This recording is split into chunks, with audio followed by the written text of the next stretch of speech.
As more and more begin to know, the status quo has got to go. They're bound to say yes to a man named Dr. No, a man who makes the establishment panic. Grassroots are growing way too wild, too organic.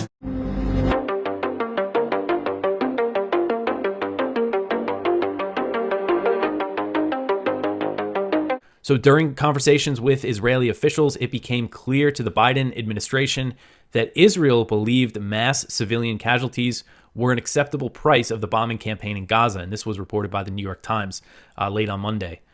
So this report said that Israeli officials referred to the U.S. and allied bombing campaigns in Germany and Japan during World War II that killed hundreds of thousands of civilians. You know, we have seen Israeli officials say these things publicly as well. One official I could think of is the Israeli ambassador to the UK.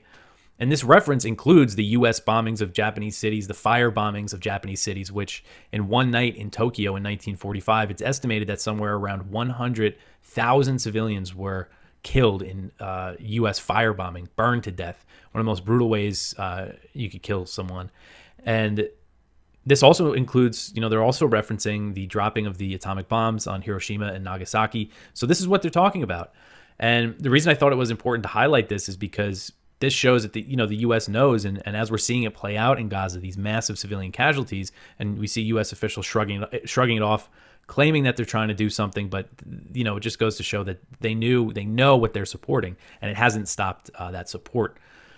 So Israel's plans for mass slaughter in Gaza and the growing child death toll have not impacted U.S. support. This Times report, focused on how the Biden administration is paying lip service to the idea of limiting civilian casualties, but it also acknowledged that they're not telling Israel what to do. They're only asking questions. So if you look at the New York Times report, it's actually saying that, the U.S. has changed its messaging on Gaza. They're saying that they want a limit to civilian casualties, but it also says that they're not actually telling Israel to do anything. And right now, according to Gaza's health ministry, the death toll in Gaza has surpassed 8,500 Palestinians, which includes over 3,500 children. So a military spokesman for Yemen's Houthis, who govern most of North Yemen, said Tuesday that they launched missiles and drones at Israel and warned the attacks would continue until Israel ends its war in Gaza. So Israel said that it activated its Arrow air defense system for the first time during its Gaza war to intercept a missile fired from the Red Sea. Israeli fighter jets also downed 2 hostile targets flying over the Red Sea that were believed to be drones. The Israeli military said they were intercepted and that there was no intrusion into Israeli territory. So Houthi military spokesman Yahya Saree, he said the operation was the third targeting Israel and warned that more attacks would come until the Israeli aggression stops. So he's saying it's the third time they launched missiles or drones at Israel. We know earlier this month, the Pentagon said that that a U.S. warship in the Red Sea intercepted missiles and drones fired by the Houthis. I didn't see the Houthis claim the attack at the time, but this appears to be confirmation. And these Houthi attacks and threats to launch more attacks are another sign that Israel's war in Gaza could explode into a major regional conflict. The U.S. has deployed an enormous amount of firepower to the region in the name of deterring other actors from entering the war. And this raises questions about a potential U.S. response to the Houthi attacks. Is that something that could happen? I think that's a legitimate question. Biden administration officials are arguing that the U.S. needs to fund the wars in Ukraine and Gaza to send a message to China in their pitch for Congress to authorize a massive $105 billion spending package that includes military aid for Israel, Ukraine, and Taiwan.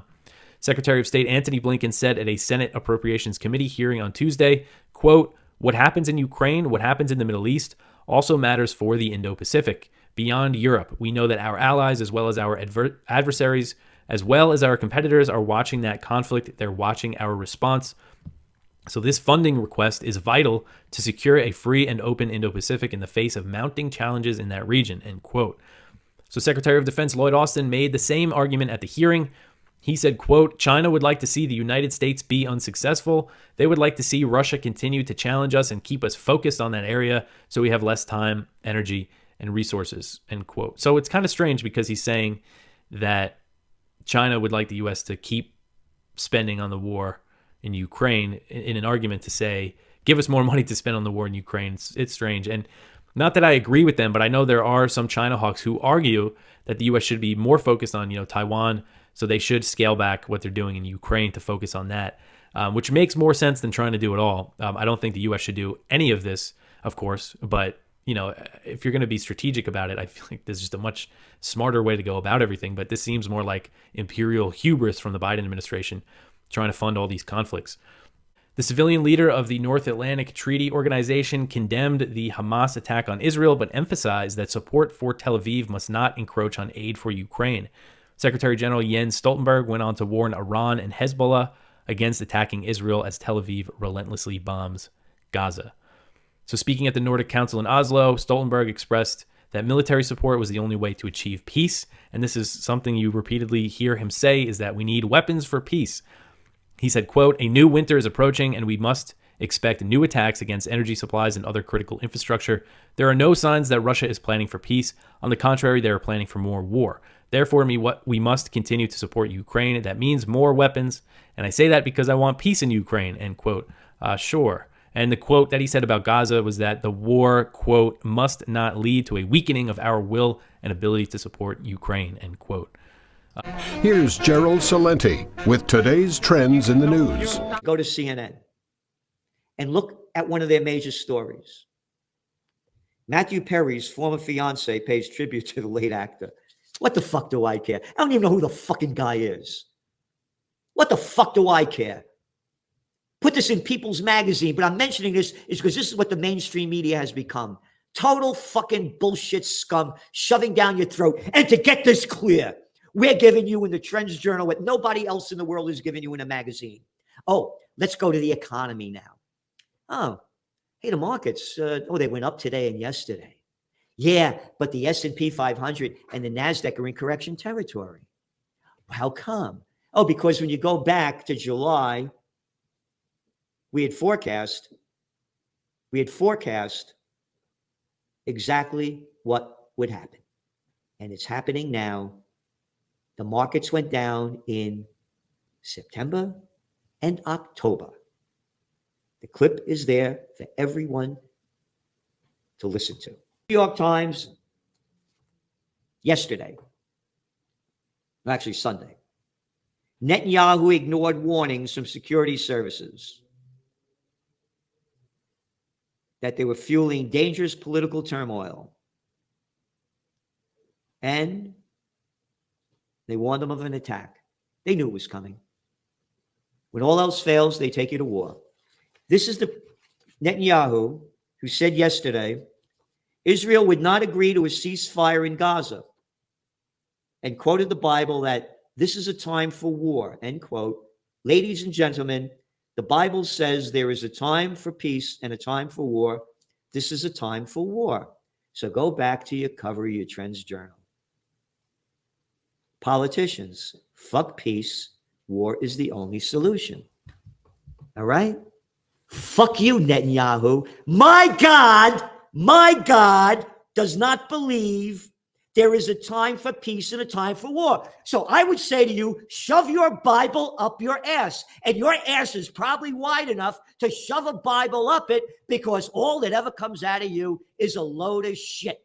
And you're no different than the rest of the politicians. Is Representative Mike Johnson, a little fucking boy of nothing, a little clown, another Johnson, like Lyndon Baines Johnson, a little fucking warmongering prick that died with one of the richest guys in Congress from a nobody. Oh, that another Johnson?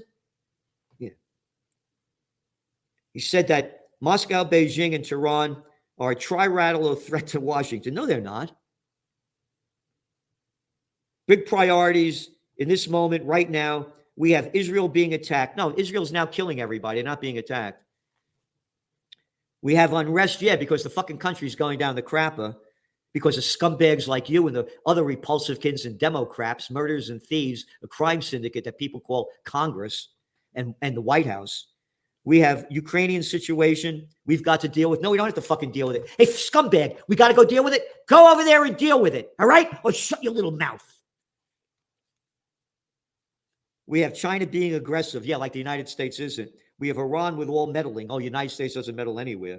It goes on and on and on. Oh, and the guy, this is the best part. He calls himself a Christian. Yeah? Not the Christ that I believe in, Junior. I'm a warrior for the Prince of Peace. Prince of Peace. So the Christ that you believe in, save your shit for yourself. Save your shit for yourself. Christ does not approve what's going on in the world. Not my Christ. Peace or die in war. What side are you on? Evangelical. Poof. Bullshit, jellical. So again, the markets went up today. The markets are going to crash as we see it. The Fed's going to meet tomorrow, and they're not going to raise interest rates. And we forecast they're going to radically lower them coming up into the presidential reality show next year, because the fucking Fed is running the country. You got to be fucking stupid and ignorant not to see it. Our Treasury Secretary is Ms. Facha Brut, Janet Yellen, the former Fed head. So they want to keep the former Fed head in control of our Treasury. Got it? The banksters are in control of our lives. And it's the bankster bandits that love war because, hey, they're war whores.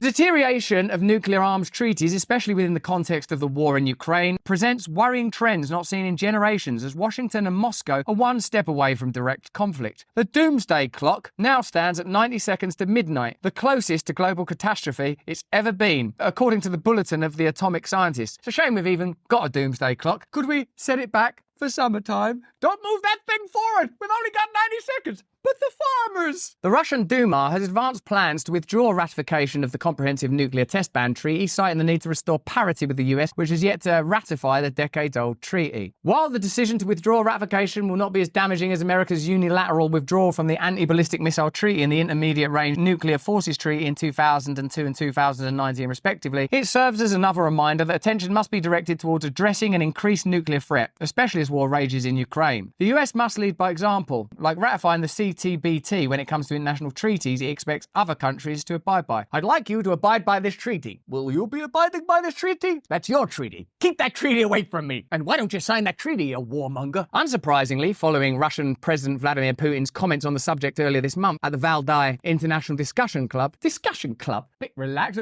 Ah, welcome, sit down. Let's have a discussion. Would you like to die in a nuclear war? No, I'd prefer to live peacefully in a kind of democracy. Vetoed! The legislative process for de-ratification began at pace. That's what they're doing at the old discussion club. And now, let's not ratify any peace treaties. I love this discussion club. More wine? Yes, please. Tastes a bit radioactive. Small price to pay. Down the hatch? Actually, we should get down the hatch because... oh yes, bloody hell, another mushroom cloud. Officials have clarified that at present, Moscow does not see a need to resume nuclear tests, even if Russia were to withdraw. The CTBT, adopted in 1996 by the United Nations General Assembly and ratified by 174 countries, prohibits nuclear weapons tests or explosions anywhere in the world. Reasonable. The treaty has never officially entered into force, as several states have not signed or completed the process of ratification. Let's see which ones, and whether this list includes the people that you'd really, really want to sign that treaty. Here goes. Haven't read it yet. China? I'd like them to sign it. India? Yes, please. Especially because the next one is Pakistan. Egypt? Oh, would you? Iran? Oh, God. North Korea? Oh, it's getting worse. Israel? And finally, the United States. Do you notice that all the people that ain't signed it are the people that you most want to sign it, who are most likely to be involved in a nuclear conflict? What a coincidence. Nevertheless, the CTBT is one of the most successful agreements in a long history of nuclear arms control and non-proliferation. Well, watch this space. Without the option to conduct nuclear tests, it is more difficult, although not impossible, for states to develop, prove and field new warhead designs, notes Darrell G. Kimball, Executive Director of the Arms Control Association. In part due to Russia's war in Ukraine, Moscow has increased reliance on its nuclear arsenal in an attempt to deter escalations, as its conventional forces have encountered stiff resistance by Ukrainian fighters, heavily backed by American and European financial and military support. Indeed, there have been several warnings and even threats from the Kremlin and the Russian security establishment, some more subtle than others, about Moscow's willingness to defend what it views as its existential interest in Ukraine, ultimately with nuclear force if necessary. So, still climate change? I mean, remember that news broadcast, what's going to kill you first? I mean, is this where we are now? What do you want to die of? Choose your poison? It looks like Vladimir Putin does have nuclear weapons and has said he will use nuclear weapons and has shown that he will respond to red lines being crossed by increasing military activity, and we are continuing to increase military activity. So So I don't know which one's going to kill you first, but I wouldn't bother recycling. Not to be outdone by their Russian colleagues, commentators in the US and Europe appear comfortable calling Moscow's bluff and encouraging an array of options for the intensification of the conflict. While American and European commentators have proven right thus far and no nuclear escalation has occurred, the greatest tragedy is that the day after they are proven wrong, there will be nobody left to tell. Yes, that's the nature of Armageddon. We believe there will not be a Wait a minute. Nope, we still... Wait a minute. We don't think we are 100, 90%, 50%. Actually, I'm going to go into the basement for a couple of months. Bye!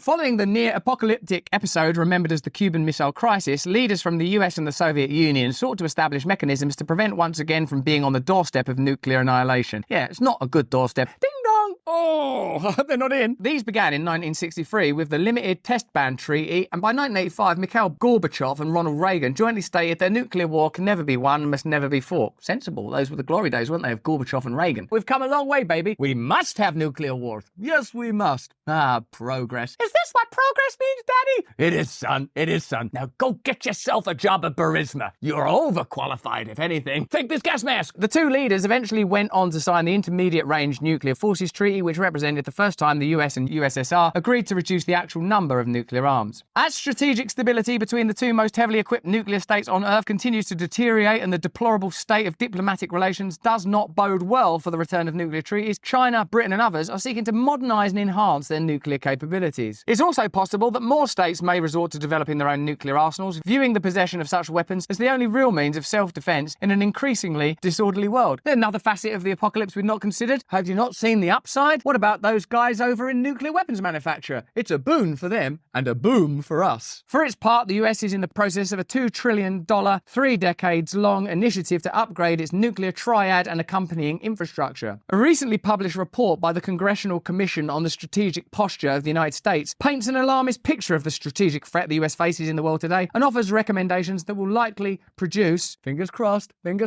further instability.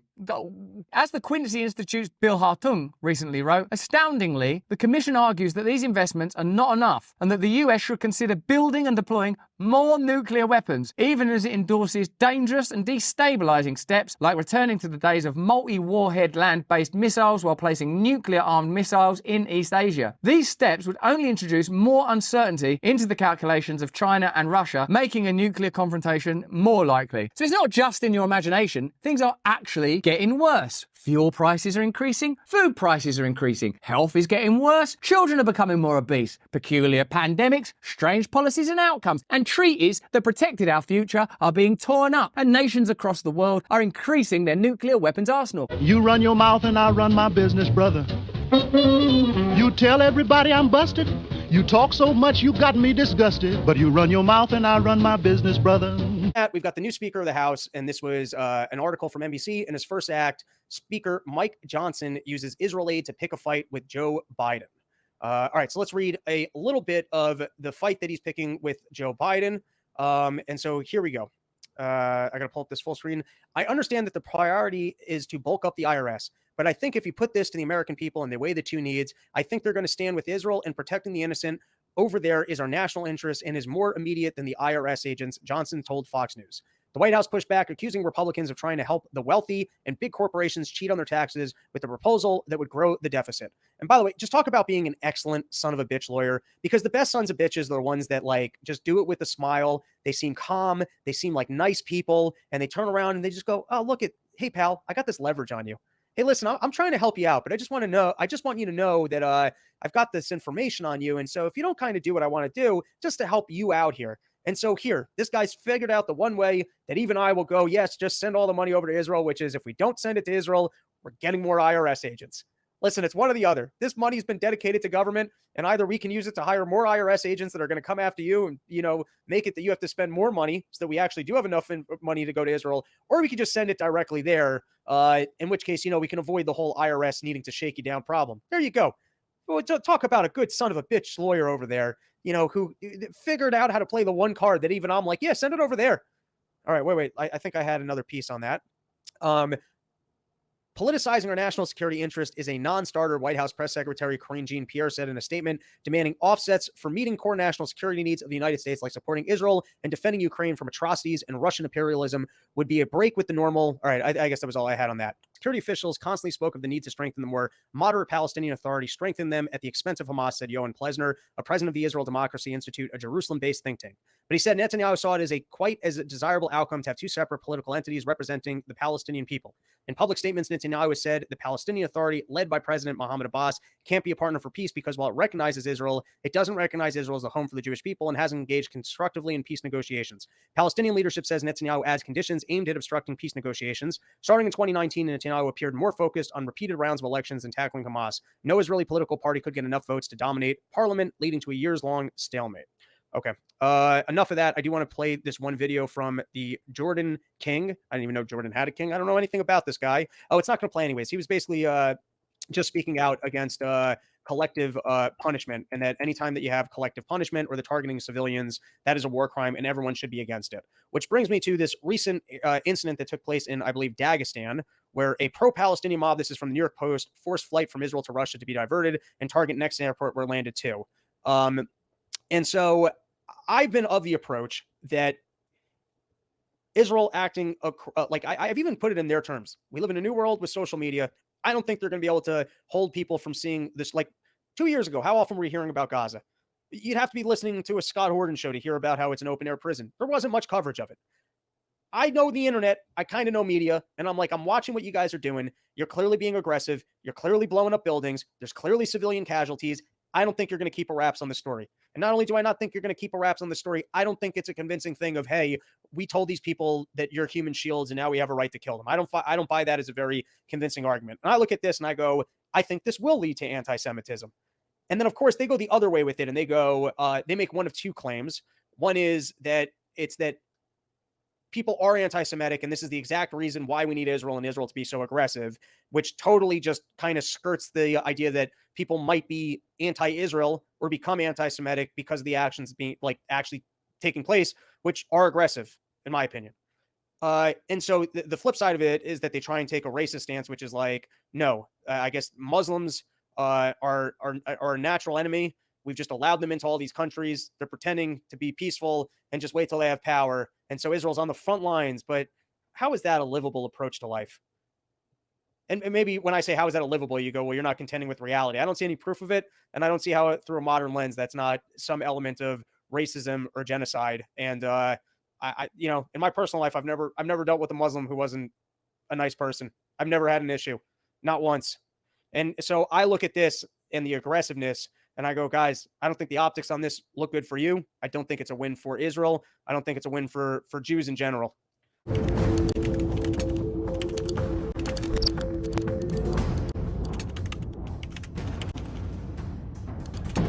And that's how Mike puts it.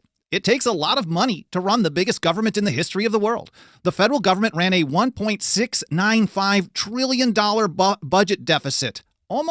We're closing on $2 trillion in the hole for fiscal 2023. This was the third largest deficit in U.S. history.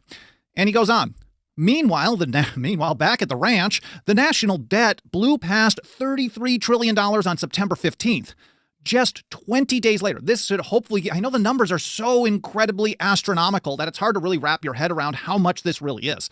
But it is so ruinous, whether it's going to completely destroy us today or somewhere down the line, I cannot tell you, but it is incredibly ruinous. 20 days later, it pushed about $33.5 trillion. In other words, the government added $500 billion to the debt in just 20 days. Here's how Peter Schiff put it in a recent podcast.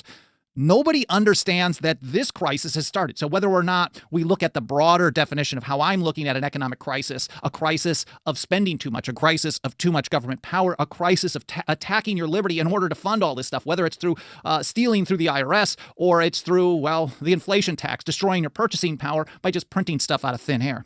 But if we're looking at the more traditional and more modern sense of what an economic crisis is, whether it's going to be a soft landing, a hard landing, or a lot of people are going to lose their jobs and their homes, Schiff puts it this way. Nobody understands that this crisis has started. But believe me, it has. This was the way the 2008 financial crisis started. It didn't just happen when Lehman Brothers went bankrupt. Of course, that was the outgrowth of it. The crisis led to those things. And of course, a lot of people point to just the bankruptcy of Lehman Brothers. as if it's just some bad company doing something and then government has to come in and protect us from that. The people who really are interested in keeping the population on its knees, this is one of the best ways to do it. High public deficits mean lower growth, lower wages, more debt, all of it leads to higher taxes and persistent inflation, another tax, maybe the most insidious one. And again, there is no free government money. You wanted a stimulus check? You have high inflation and negative real wage growth. If the U.S. does not eliminate the deficit, it will put the U.S. dollar at risk. And once you get to that, then you get into a situation of foreign policy issues as well. Here's how James Madison put it. I cite this all the time, April 20th, 1795. Again, that will be linked to in the show notes at 10thamendmentcenter.com/path-to-liberty. But James Madison told us that armies and debts and taxes are the known instruments for bringing the many under the domination of the few. So we've got the largest military empire on earth. We've got probably the largest domestic standing army, de facto standing army of militarized federal agencies. We're not going just with the IRS, but there's a massive kind of militarized federal police apparatus. And then, of course, the local police that participate in that as well. But that's another story. Tons of armies. We have tons of debts. If you're thinking about, borrowing almost $800 billion in just a quarter, talking about another trillion added on, 500 billion in just 20 days. All this stuff is massive debts. And we already have a lot of taxes, even if they don't point to the direct money that they're stealing from you, whether you voluntarily go along or not, is under threat of force. I can't imagine too many people looking at the U.S. central government as a charity as if they were told, hey, we're not going to do any enforcement, that all kinds of people are just going to give them as much money as they want. This is under threat of enforcement, is under threat of violence against you at all times.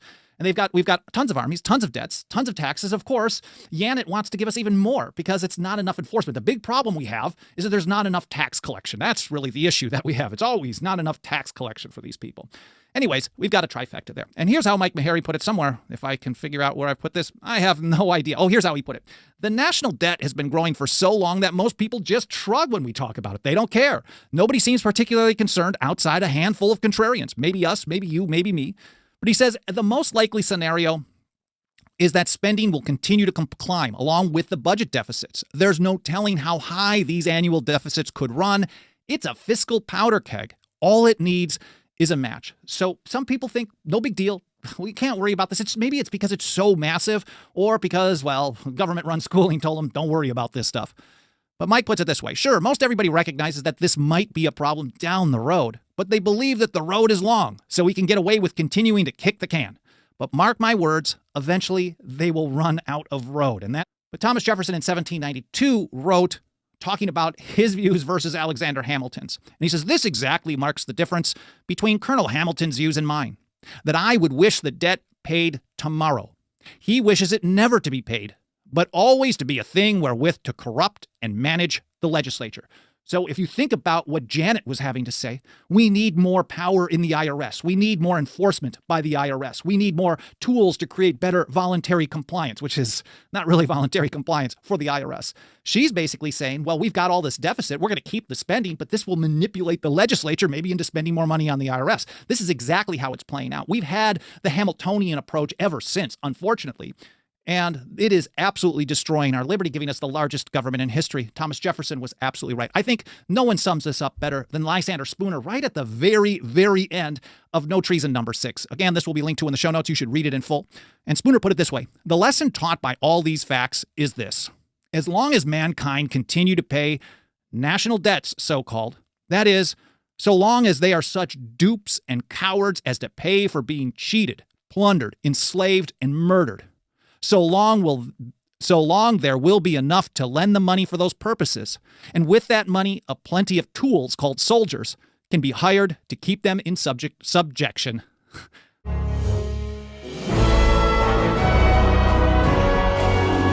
Well, let's put up that first clip. Now, that was simultaneously published in The Guardian. I just grabbed the Guardian one, but it's originally from Responsible Statecraft. Their title is Hamas has created additional demand. Wall Street eyes big profits from more. And as you point out, Dr. Paul, we've talked about this on the Ukraine war, and now they're rubbing their hands at the prospect of another $106 billion to be spent for financing of Ukraine and the war in Gaza and Israel. The subtitle, Morgan Stanley and TD Bank hope for aerospace and weapons boon after a 7% value increase from the start of the Israel-Hamas conflict.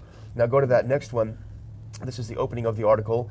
The UN has warned that there was clear evidence that war crimes may have been committed in the explosion of violence in Israel and Gaza. Meanwhile, Wall Street is hoping for an explosion in profits, and that's what we're seeing. Go to the next one really quick. The money could be a boon, and this is the $106 billion. The money could be a boon to the aerospace and weapons sector, which enjoyed a 7% jump in value in the immediate aftermath of Hamas's 7 October attack. Everyone was sad, furious, disgusted with the attack and with what happened and with the response. A lot of the world is, but there's one sector out there that's not as disgusted because they see the huge profit in it. I think the word "could" is weak. Yeah. I think the word is "will." Yeah. It happens that way, and that's the way it's been going on. Matter of fact, it's a tremendous political advantage that they get because that's how they do neutralize everybody in geography and everybody. So everybody gets a piece of the action, but then you end up with Democrats, participating in it with Republicans. They bring it together. Yeah, we'd like to bring people together to do positive things, but this is not a support for peace and prosperity or the Constitution or a bit of morality about when you start wars and all. This is just pure political business, and but we're seeing the cracks. Yeah. And the cracks are expected because the one reason why I think the cracks in these coalitions and this continuation has to do with the limitation of wealth. And wealth is destroyed with the type of monetary system we have, and you can't create wealth, out of thin air just by the duplication of monetary units. And we're still doing it because there's an illusion and there's a trust in the system that you can get very wealthy. And I have to admit, these companies that witness this and get excited about, the amount of money just now going to be appropriated, but there's a fight going on in the Congress still. So that's the crack that is occurring, and we hope to make that crack a little bit broader. Here's another sentence. I think they could strengthen it, but they're making the point here. It says, the comments are seemingly in contradiction to each company's statement on human rights. Oh. Everybody has to be for human rights, except the ones they want to kill, And explicit endorsements of the Universal Declaration of Human Rights and the UN Guiding Principles of Business and Human Rights. And I get to thinking, they'll say anything to pull the wolves over the eyes of the people who are paying the bills. And of course, I'd like to think that we're in the business of trying to wake people up. And I think to some degree we reach a few now and then because they will be awakened someday when the whole thing goes bust. But the big problem then is, what are they going to replace it with? And that's why I think these technicalities ought to be worked out. Profiteering with war is it's a pretty bad thing to do, and that's been going on for a long time. It used to be just the grabbing up land. It's still the grabbing up land. That's sort of what's going on in the Middle East right now. It's as much about land as anything else. Yeah. Where do we have a place to live? And then that is so artificial and put together, by not so much voluntarism of two groups, but by international groups like the United Nations and the various military operations that have existed for 100 years that has created so many of the problems we're facing today. Yeah. Cauldron of hatred and resentment toward the U.S. Here is the brilliant idea of the Biden people. This is from Bloomberg. Put this on. This is a cauldron of resentment. And here's what they say. U.S. and Israel weigh peacekeepers for the Gaza Strip after Hamas. This is Bloomberg. The U.S. and Israel are exploring options for the future of the Gaza Strip, including the possibility of a multinational force that may involve American troops. Putting troops right there in the middle of this. Not a good idea to say the least, and it's happened a lot over history, especially in the 20th century, that we've had so many peacekeeping movements made. And it shouldn't be that you shouldn't look at this, but right now, I mentioned the other day that the leaders of both the factions that we're dealing with, they were totally 100% right they're at the point right now that we reject even talking about it or thinking about a ceasefire or negotiation. So they're locked in until they run out of foot soldiers and money. That they are going to continue to just fight the war. We've already mentioned how Zelensky's running out of steam and running out of money and running out of friends, and so something will happen there. The Middle East just got started in a way, currently started, which means that the military-industrial complex will not run out of work. Yeah. Well, here's Blinken in that same article, and here's his rationale for putting American troops. He says, we can't have a reversion to the status quo with Hamas running Gaza. Blinken said, who's traveling to Israel on Friday, he told the Senate Appropriations Committee, we can't have Hamas running it. We also can't have the Israelis start, we also can't have, and the Israelis start with this proposition themselves, is Israel running or controlling Gaza. So we can't have Hamas because they're the bad guys. We can't have Israel running it because it's going to be way too dangerous for them. So I got a brilliant idea. Let's put a bunch of Americans in the middle of it, so they'll be the ones to be shot at and killed. Because we're so neutral and willing to look at both sides of the issue. And the one issue they're looking at is what's it going to do for jobs and money and profits, you know, which is so sad. There was a time in my life that I absolutely refused to believe that governments could be as evil as they have been, that they would deliberately start war. And we have participated in that. And that to me is so difficult because we have so many great things in our country. We have a great history, but it's sort of sad and it's very damaging, the fact that we have drifted so far from the intent of what the founders wanted. And to me, in looking at this history, I think the founders were rather remarkable, you know, and they looked, but they also warned us, you know, if you don't have a moral society, it won't work. And I guess we're there. We're there.